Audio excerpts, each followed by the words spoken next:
Hello everyone. In this lecture we are going to discuss about sets. Sets are basic collections of objects, and in defining algebraic structure we sometimes need such kind of entities, and we must define certain operations or rules over those entities to define that algebraic system. In the next series of lectures we will see that how such kind of an algebraic structure is defined and how such kind of objects and their rules or operations over them are defined. To begin with, we shall start in this lecture with the notions of sets and their operations over it. Set is a collection of well-defined and distinct objects. So well-defined means that every element in the set should follow certain rules to be inside it, and distinct means that no two elements are the same. So the example given here says that every element is a square of an integer. So that is the well-defined notion. And no two elements inside this set are same. So that is a distinct notion. So this set comprises of all squares of integers ranging from 2 to 10. So therefore 2 square, 3 square, 4 square are all part of this set. We call an element to be a member of this set if it is present inside the set. Otherwise it is not a member. So 25, which is 5 square, and 64, which is 8 square, are member of this set, whereas 50 and 72 are not a square number, so it doesn't belong to this set. We say member to indicate belongs to and by this symbol, and not a member to indicate not belongs to by this symbol. The number of elements present in the set are the cardinality of a set. We call the term cardinality to express the number of elements. Here, since in the set S, we have 2 square up to 10 square, so the cardinality is 9. Depending on the cardinality, if there are finite number of elements in the set, we say the set is finite. So the set S having 9 elements is a finite set. Whereas if the number of elements in a set is infinite, of infinite cardinality, then we say the set is infinite set. So for example, the set of even numbers, the set of integers, all these are infinite sets. So as this one, T, where T is defined as 2 to the power 0, 2 to the power 1 and so on, where it is the well-defined rule is that it is 2 to the power y, every element follows 2 to the power y, where y is an integer and it is greater than equal to 0. So this is an infinite set. We call a set A to be a subset of another set B if every element of A is also a member of B. So it means that formally we write it this way, that A is a subset of B by this notation, where for all x that every element of A implies that that element also belongs to B. So every element of A is present in B. Just the negation of it, we say that A is not a subset of B using this notation, where in this formal logical formula, if we push a not of it, so this not can be pushed inside by making it there exists x. So it will be there exists x, x belongs to A and x doesn't belongs to B, which means formally that there is an element which is present in A but not in B. Therefore, not all the elements in A are also in B. So A is not a subset of B. For example, the set of composite integers Z, if I define a set between 2 to 100, all the composite integers, for example, 4, 6, 8, all these composite integers which are non-prime. Obviously, the set S that we have defined is a subset of R, because S being a square of a number is definitely composite, but this composite set has more of them. So every element of S belongs to R, therefore S is a subset of R. We say two sets are equal if both side elements are the same. So if every elements of A are also in B and every elements of B are also in A. So these two have exactly same elements. Formally we write A is a subset B and B is a subset of A. So these two are the same. So for all x, x belongs to A if and only if, or logically it is equivalent to say x belongs to B. We define proper subset as a subset where every element of A is obviously an element of B, but there are also more elements in B. So we define it this way, that for all x, every element of A is also an element of B, but there exists an y which is not in A. So it means that there is some extra element in B. null set means that the set contains no element. We denote it using phi or using curly braces with no elements. So for example, consider this set where z is odd and x and y are all odd. So I am asking you to provide an odd set of odd numbers by adding two odd numbers, which can never be possible, because if x and y are odd, then z must be even. So if I do not allow it, then this set contains no element and we call it as a null set. Remember that the cardinality of null set is 0 because there are no elements, but null set is not equal to this set which says there is one element with 0, and null set is also not equal to this set which says that there is one element which is null, and this says there is no element. So one element with 0 as well as one element with null will have cardinality 1, and therefore these are not the null sets. The power set of a set is defined as all possible subsets, a collection of all possible subsets for that set, and we denote it using P of A or sometimes 2 to the power A. So if A is 1, 2, 3, then try to find out all possible subsets. So one subset is null, another subset could be 1, 2 and 3 and so on. So therefore, the power set of A will be the set of or the collection of all subsets inside it.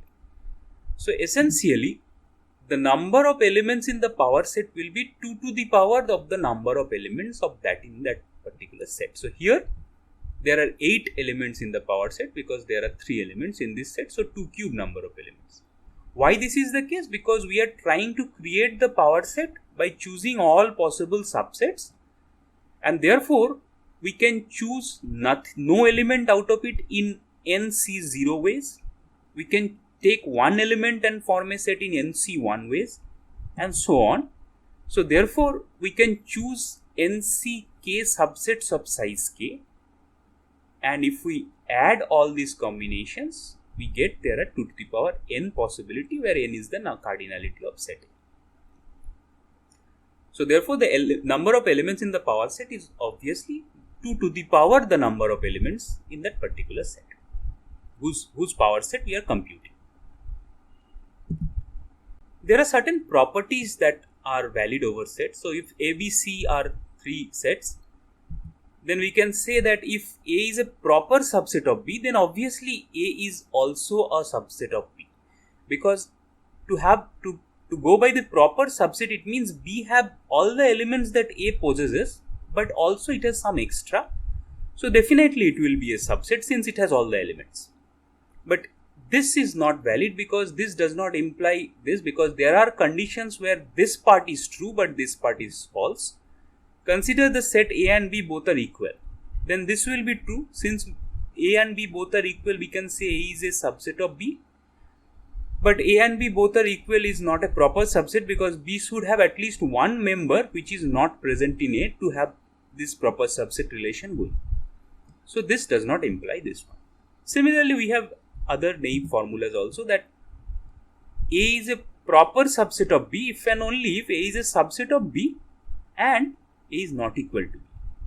So A is a subset of B and A is not equal to B eliminates the fact that these two sets are equal. But since it's a subset, so that means if they are not equal, so B must have one or more elements extra than A, plus all the elements that are there in A. So definitely A is a proper subset of B. A not equal to B if and only if A is not a subset of B or B is not a subset of A.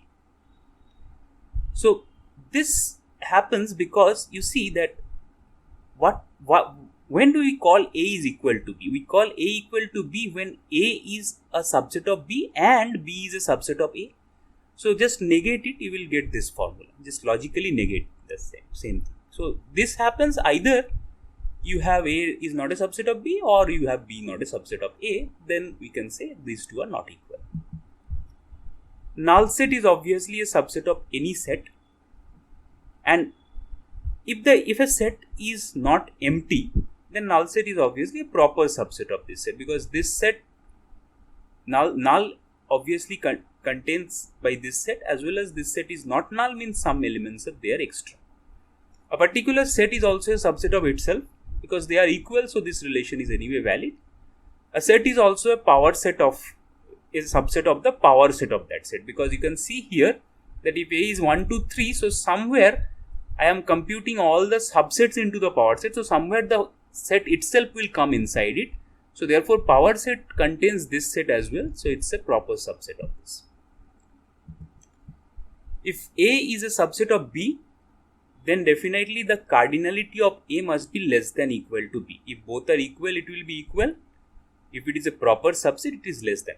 These are obvious because by the definition of subset and proper subset, we say that all members of A should be in B. In proper subset, there are some extra in B. So their strict inequality holds. Here there is less than equal to. If A is a subset of B and B is a subset of C, then obviously we can say A is a subset of C. Because if X belongs to, all the X in A also belongs to B and all the elements in B also belongs to C, then definitely all the elements of A will also belongs to C.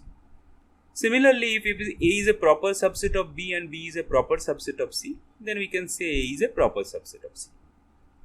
A is a subset of B, B is a proper subset of C. So A is a proper subset of C, because even if these two are equal, this dominates, here C dominates with the number of elements being more than B. So therefore the proper subset valid, and so is this last condition. We use certain kind of sets frequently, and let us upfront define it, because we will be using in this particular lecture and the next lectures with these sets often. So by this N, we say that set of non-negative natural numbers 0, 1, 2, 3, 4, so on. Z is the set of integers, positive, negative as well as 0. Z plus, Z superscript plus is the set of positive integers. So it says that X belongs to Z where X is greater than 0. Q is the set of rational numbers. It means it can be denoted as a fraction where A by B and where A and B are integers. And obviously B not equal to 0 to eliminate the division by 0 factor. Q plus is the set of positive rational numbers. Q star is the set of non-zero rational numbers. R is the set of reals. R plus is the set of positive reals. R star is the set of non-zero reals. C is the set of complex numbers. C star is the set of non-zero complex numbers. Now if you see that each set itself is an object over which we try to define certain relations, and if you try to think about how this particular nomenclature of different sets has come out, you will figure that when we started off with only the set of natural numbers, now we try to define certain operation called subtraction between these. People found out that, let's say 1 minus 3, which gives rise to minus 2. People doesn't find out any object inside this set. So that operation becomes undefined. So to define that operation, they started to figure out the set of integers. Now when they started to figure out the set of integers to define the division operation between any of them, they again figure out that, let's say 2 by 3 does not belong to this set anymore. So they started to figure out rational numbers. When they started to figure out rational numbers, then they figure out that there are certain particular numbers, let's say root over 7, which cannot be expressed using A by B form. So they've started to form about the real numbers. And then when they started to form about the real numbers, then they suddenly found that there are certain equations like x square plus 1 equal to 0, whose roots are not real anymore. So they go on building the complex number set.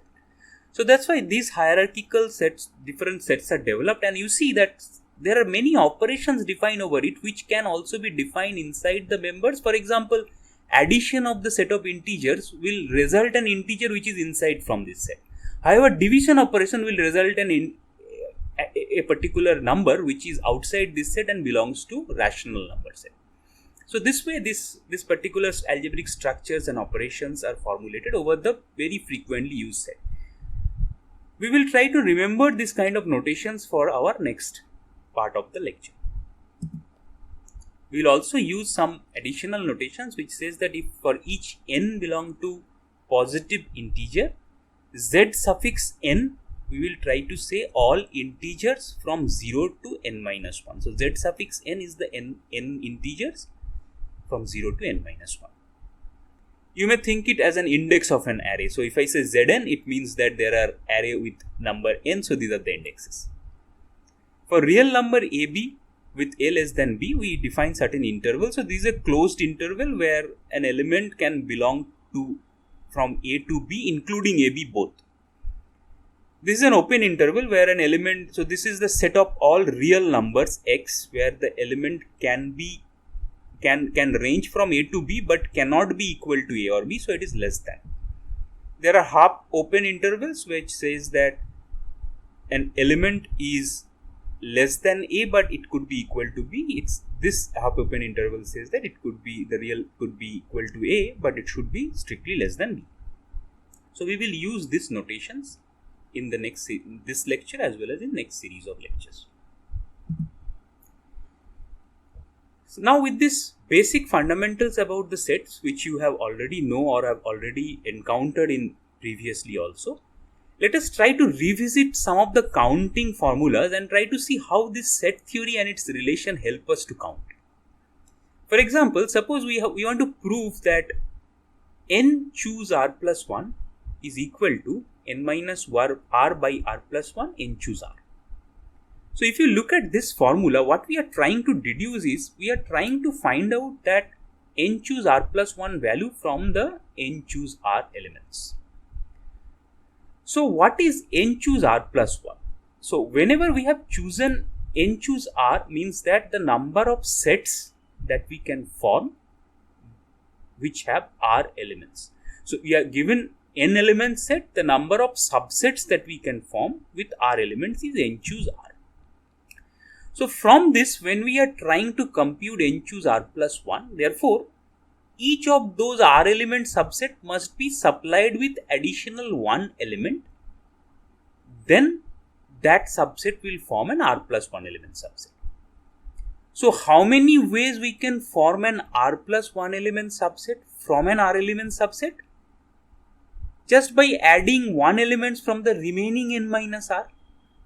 So take this example. Suppose we have n equal to 4, s equal to 1, 2, 3, 4. So there are 4 elements set. So we computed all possible 2 element subsets. 1, 2, 1, 3, 1, 4, 2, 3, 2, 4, 3, 4. So there are 6 of them. So this is our NC2. So this is our 4C2 NCR. Now we want to compute 4C3 from here. First of all, let us count that if I try to build a 3 element subset from this, each of these 2 elements, how many of them are possible? So from A1, I can add 3 here to make the set 1, 2, 3. I can also add 4 here to make the set 1, 2, 4. Both are of 3 elements. So for each of these NCR number of subsets, I can take n minus r remaining elements and can put in. Suppose for A5, I can take 1 to put in here. I can take 3 to put in here to make it 3 element subset. Therefore, the total number of possibility here in this case will be n minus r into NCR, which is this formula, which is 2 into 4C2, which is 12.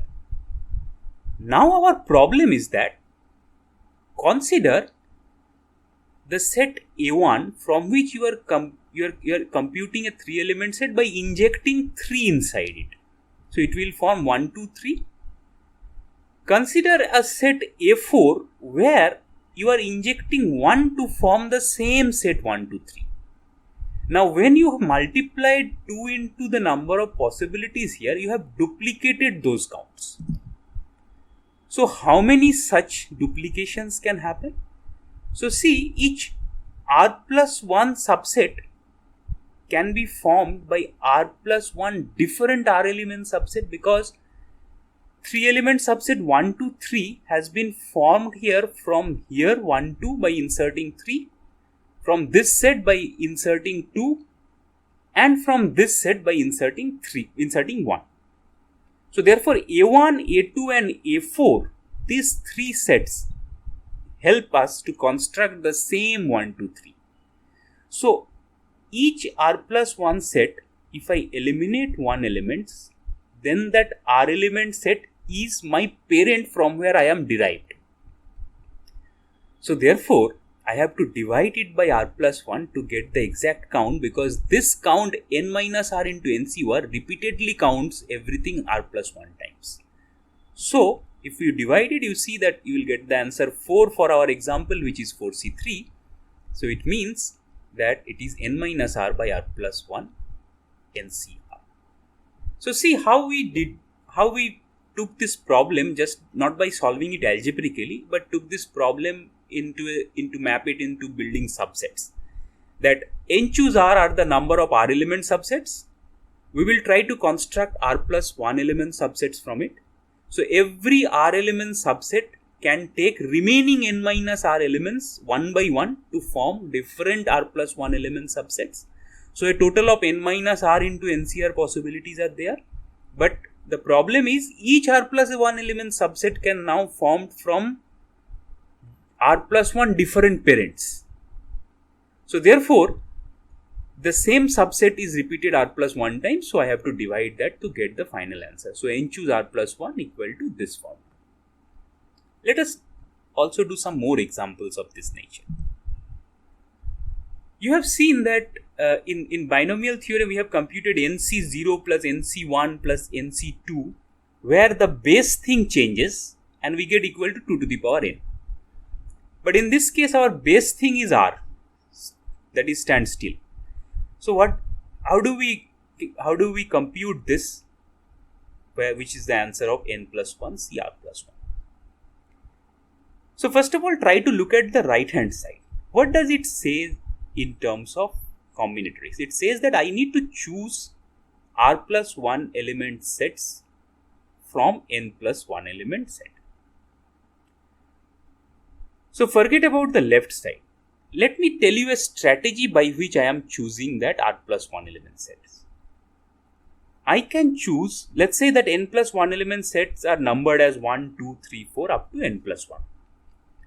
So the r plus 1 element subset that I choose may have smallest element 1 and rest elements are more than it. Plus all the subsets that I choose that have smallest element 2 and the remaining are more than it.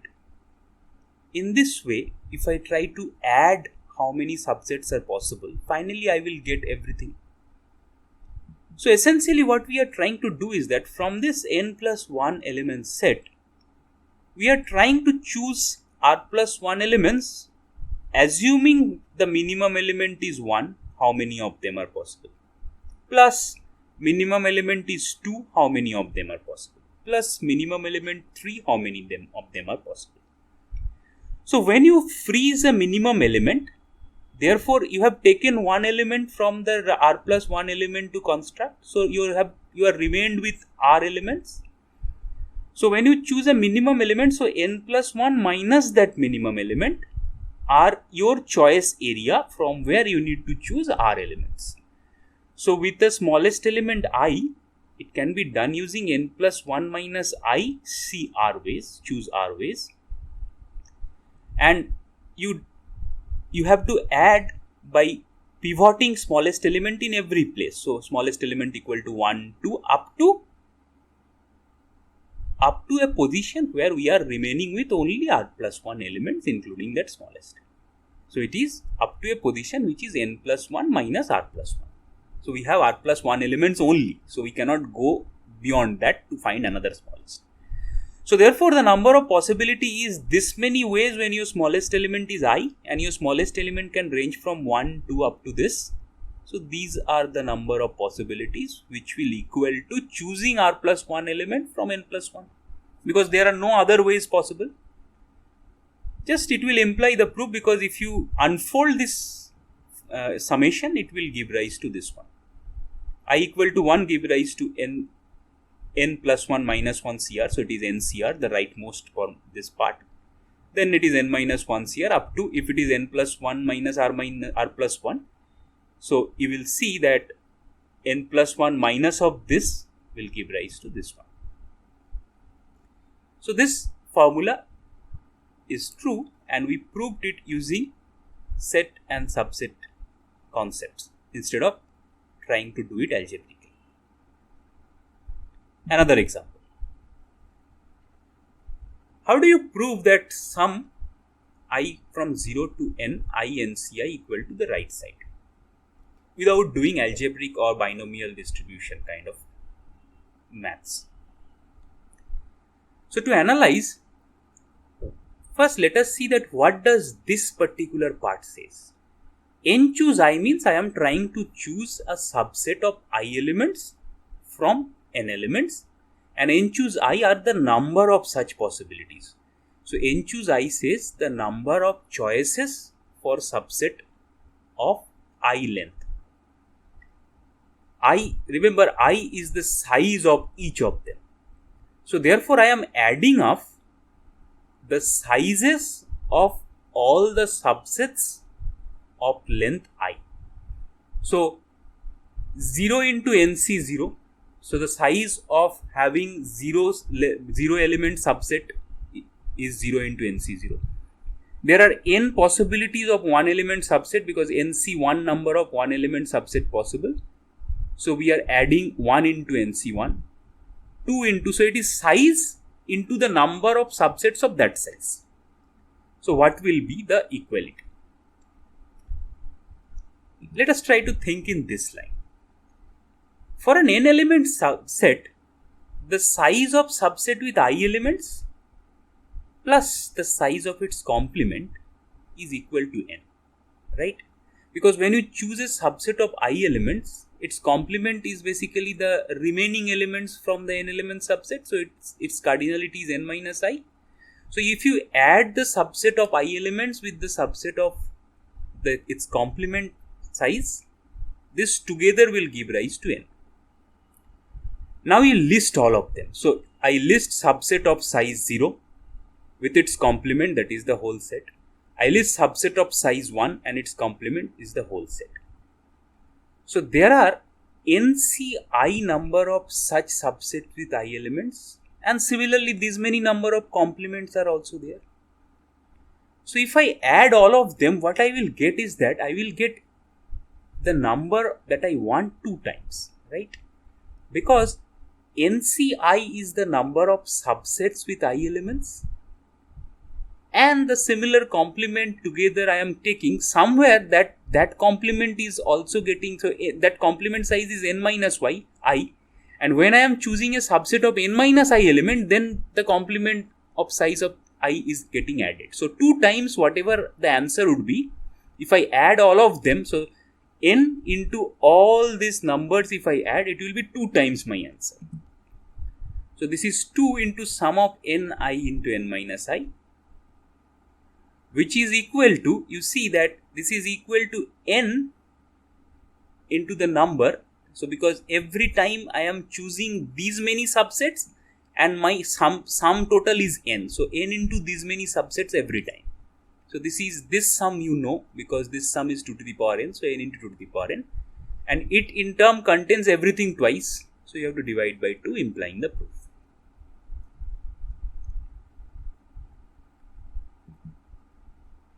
One final one.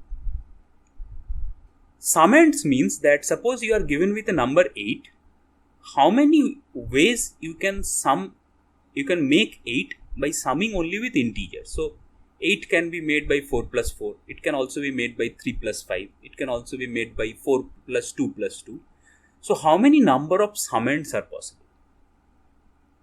Take an example. For n equal to 4, first try to see the left side of the equal to. So this is a summand which results 4.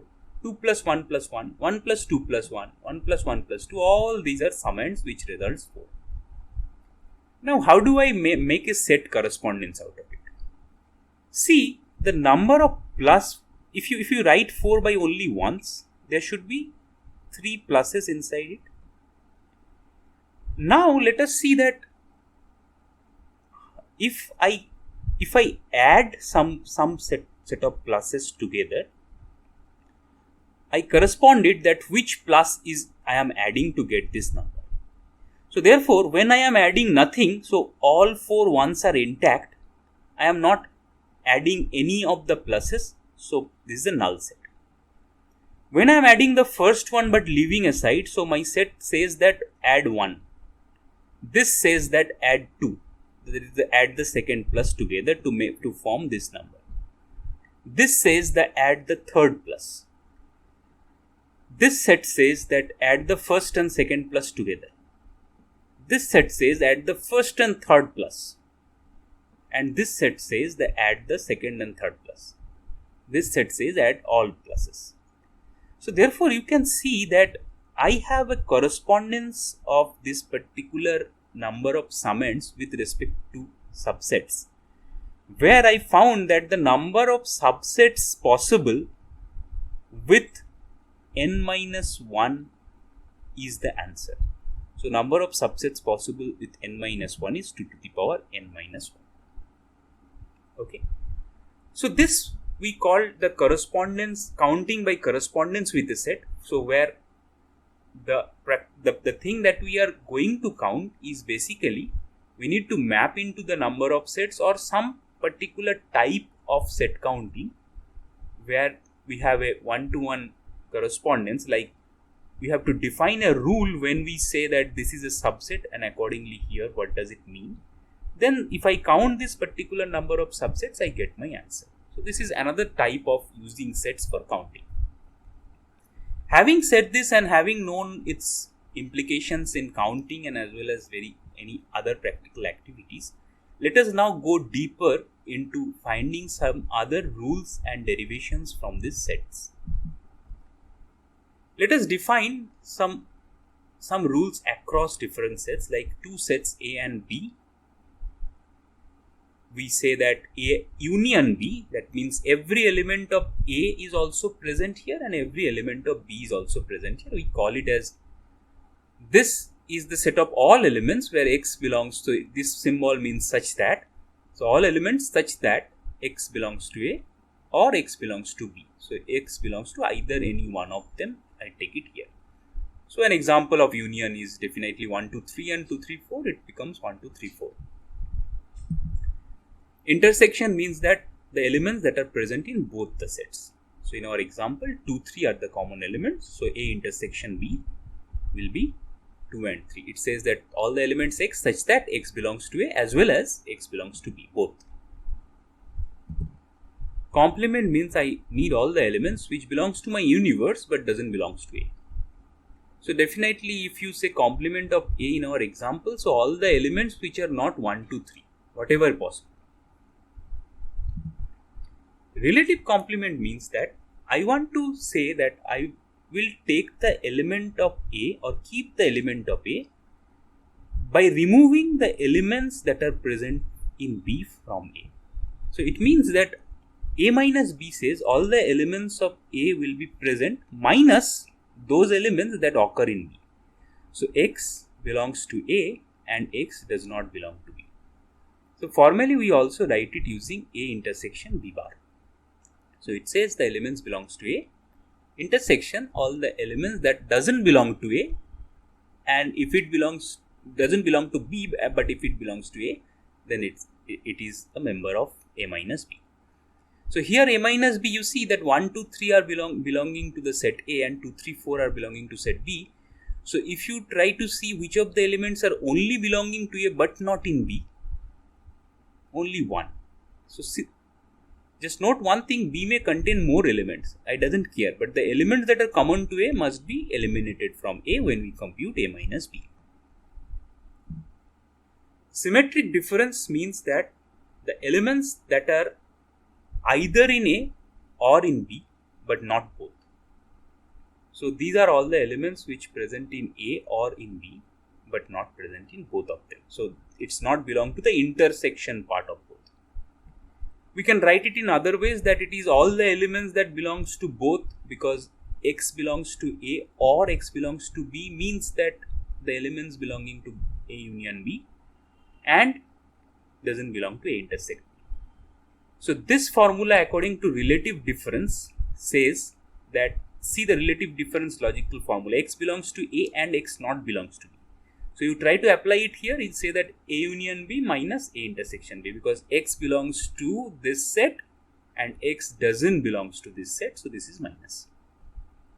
Similarly, A delta B, if we can also write it that in a way that it belongs to A and not B, as well as B and not A.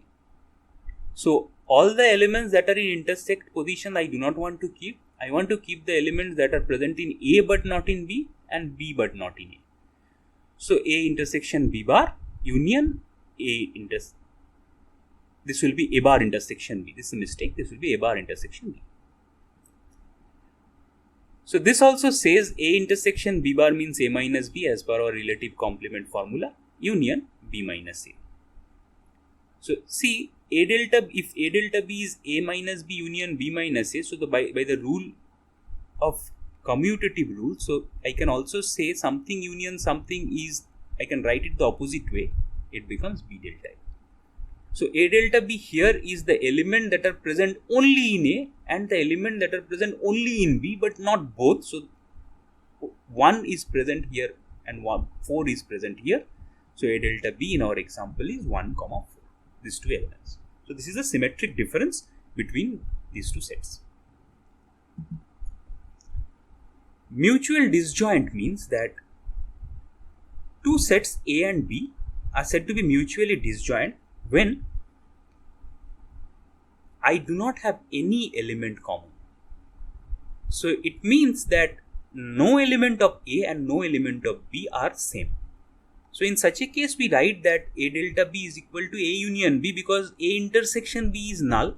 So if you see this formula, A delta B is A union B minus A intersection B. So this is null. So it is only A union B. And in such a case, since A and B are totally different sets, so B complement does not take away anything from A. So A intersection B complement is A. Similarly, A complement intersection B is B. So you may prove this one, that these four statements are equivalent. That if so, to prove this one, you can say that if A is a subset of B, then you have to prove A union B is B. If A union B is B, you have to prove A intersection B is A. If A intersection B is A, you can prove it means that B complement is a subset of A complement. And circularly, you can prove if B complement is a subset of A complement, then you can prove A is a subset of B. So when you have to prove a set of statement to be equivalent, you need to prove a circular way, or you need to prove that every particular statement can be implying the other and vice versa. So this is a simple proof. I'll leave it to you as an exercise. I hope you can do it easily. Some laws of set theory that are followed, which some of them we have already used in different contexts like and or not, which is extended for union and intersection. So double complement means the same. Here is the De Morgan's law. It just pushes the bars into individual sets and make the union as intersection. Similar here. Commutative, just now I mentioned A union B is B union A. No changes happen when you switch these two sets. Associativity, you can do the union in any order, intersection in any order, if there are only union and intersection present. Distribution, union can be distributed over intersection as well as intersection can be distributed over unions. Idempotent, A union A is A, intersection A is A. This is idempotency. Identity means that A union phi is A. A intersection the universe is itself A. Inverse law means A union A in A complement is the total universe, because either you are saying that I am inside A or I am outside A, that is you are everywhere. A intersection A complement, so you are saying that a member of A as well as the member that are not in A, this is invalid, or this is a null set because no element can be such. Domination, that universe union A is dominated by universe. Similarly, A intersection null is dominated by the null set. Absorption, so A union A intersection B. A intersection B is obviously a part of A, so it just get absorbed into. And A intersection A union B is obviously, this A is a part of A union B, because A union B is either A or more. So so this, since it's an intersection, so only I get to know about A, this gets absorbed. This is absorption law.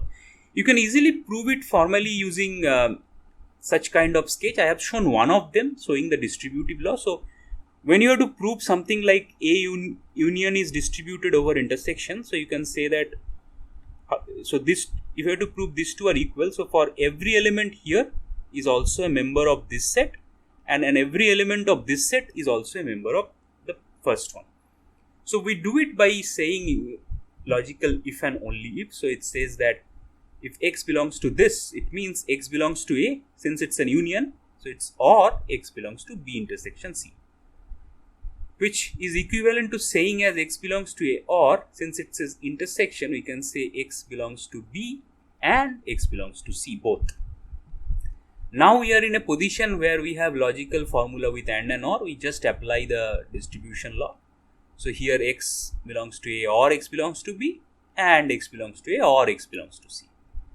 So this means X can be within A as well as within B, so it is union.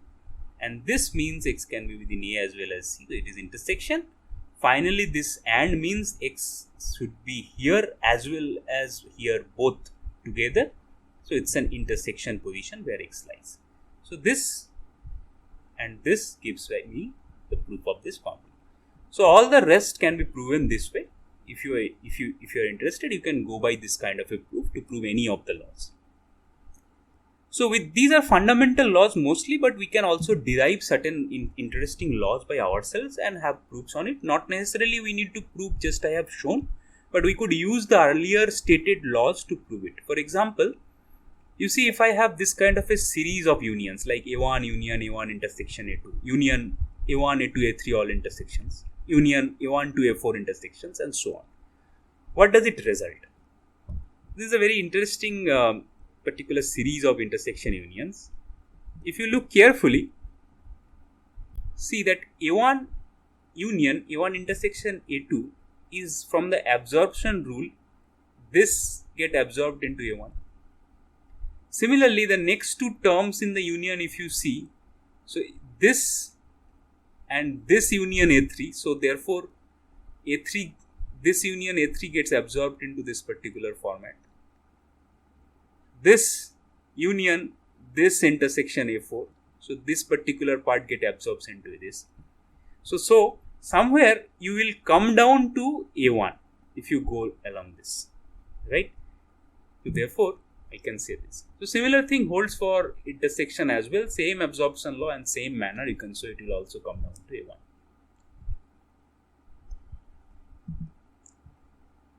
This is interesting. So here for symmetric difference, De Morgan's law is not directly valid, whereas if it is union or intersection, we could have directly made it complement and change the union to intersection and vice versa. But this means A delta B bar is same as A bar delta B.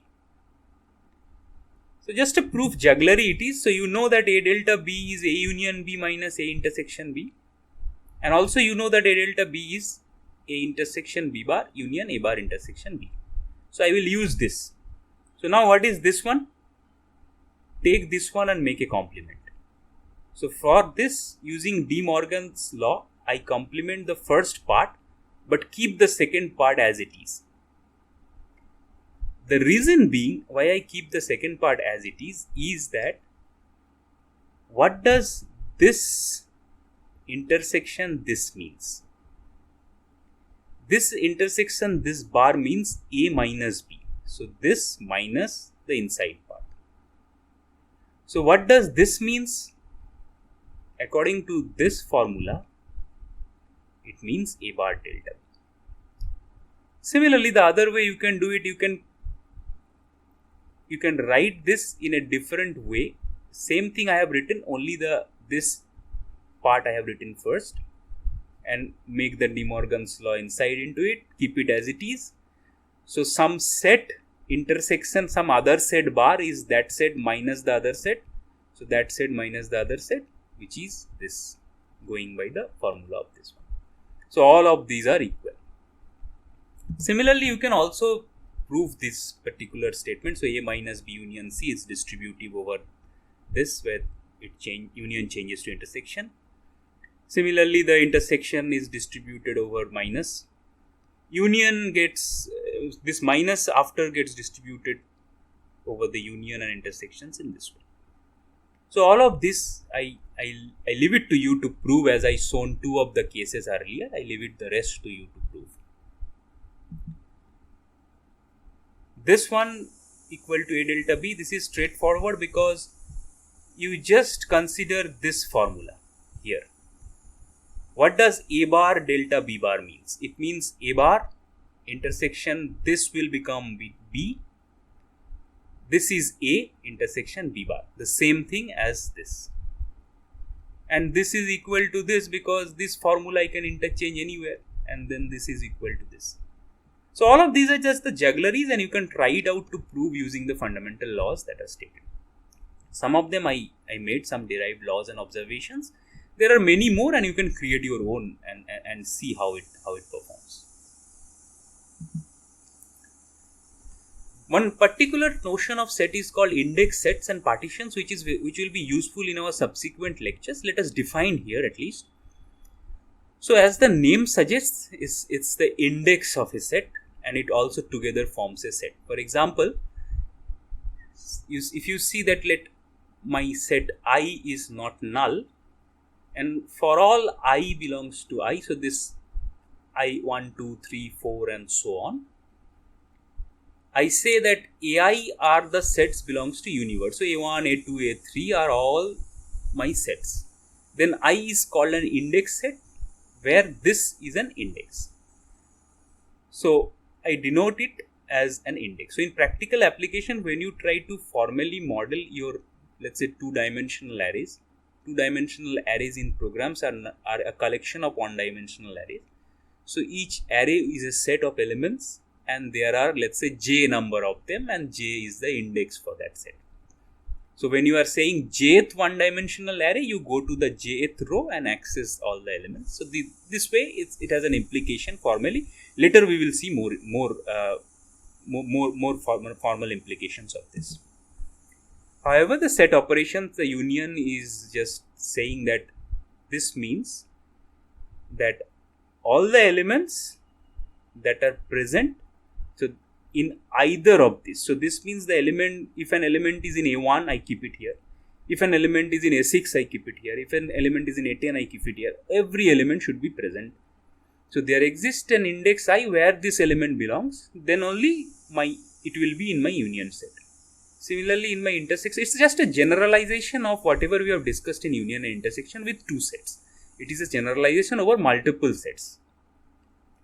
So it says that an element X will be present if it is present in every AI. So if it is not present, let's say if it is present in A1, A2, A3 but not in A4, I will not keep it. So in every AI, this element should be inside. So then only I will just keep it in. So the generalized De Morgan's law, we have done it with 2 sets. It can be generalized over multiple sets. Like if you have union AI and you give a complement of it, so it's just complementing each set and taking an intersection. It pushed in just like De Morgan's law. You can prove it as we have shown some of the proofs. Now a very important definition. What do we mean by a partition of a set? As you can say, partition is just like you can take an example of having a world map where you partition different countries. So it definitely says that you will have a collection of subsets in such a way that the total collection, if you unite all of them, you will get the whole set. And each collection of such subsets are not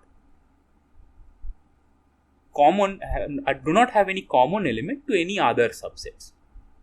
So formally, if S is a non-entity set which we want to partition and cut it down, so a family of subset Si we will choose, where I is again the index set, so S1, S2, S3, S4 and so on, where if we sum up all the elements or take an union of all the elements, we get the complete set. This is the set cover by S1, S2 and so on, and no elements between 2 sets are common. So for any ij where I is not equal to j, I get this intersection as null set.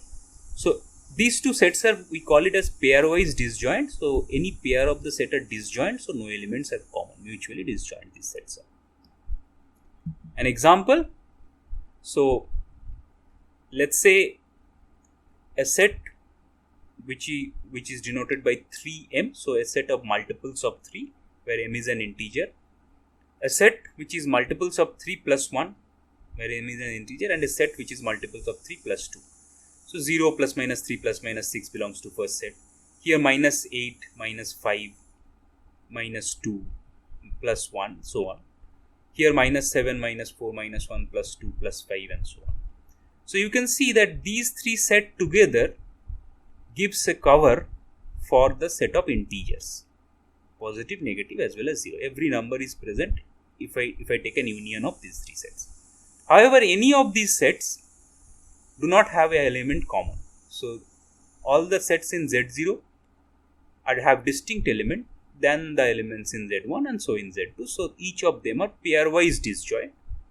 So we call that this Z0, Z1 and Z2 induces a partition on the set of integers. In the next or subsequent lectures, we will see that we will be using such kind of notations and these partitions more often. So to summarize that, we have understood certain kind of principles or rules over the sets and basic subset notations and some laws which to follow.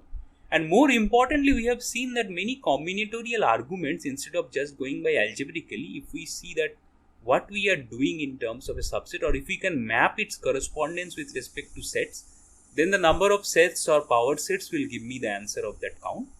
And finally, we have also defined index set and as well as which is called set partitions in this lecture. Thank you.